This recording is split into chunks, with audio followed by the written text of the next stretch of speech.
నేను నా best friend Bali ట్రిప్కు డబ్బులు చెల్లించాను, కానీ ఆమె దాన్ని తన రహస్య అఫైర్ కోసం వాడుకుంది. నా డెస్టినేషన్ వెడ్డింగ్ కోసం జెమ్మా ఫ్లైట్ మరియు హోటల్ ఖర్చులను నేనే భరించాను. అది $2000 కంటే ఎక్కువ. కానీ జెమ్మా మరియు ఆమె భర్త జాన్ అసలు రాలేదు. ఆమె సాకు ఏంటో తెలుసా? హనీమూన్ కోసం వారి దగ్గర డబ్బులు లేవని, అందుకే నా డబ్బుతో ఉచితంగా విహారయాత్రకు వెళ్ళినట్లు చెప్పింది. నేను పూర్తిగా కుంగిపోయాను.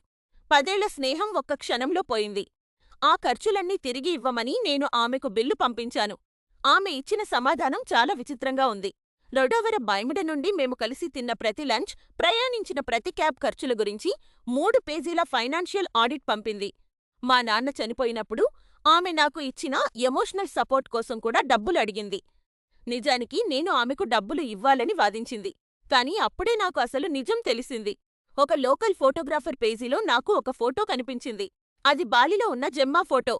కానీ ఆమె జాన్తో లేదు. ఆమె రయాన్ అనే వ్యక్తిని ముద్దు పెట్టుకుంటోంది. ఆమె హనీమూన్ కోసం నా పెళ్లిని వదిలేయలేదు. ఆమె నన్ను మోసం చేసి వేరే వ్యక్తితో గడపడానికి రాలేదు. నేను ఆమెను కోర్టుకు తీసుకెళ్లి నా డబ్బు మొత్తాన్ని తిరిగి సంపాదించాను.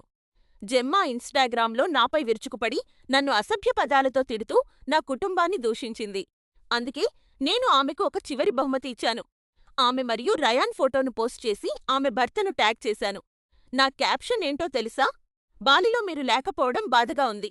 మీరు బాగా ఎంజాయ్ చేశారని ఆశిస్తున్నాను. ఆమె కేవలం పెళ్లికి వచ్చి ఉంటే బాగుండేది.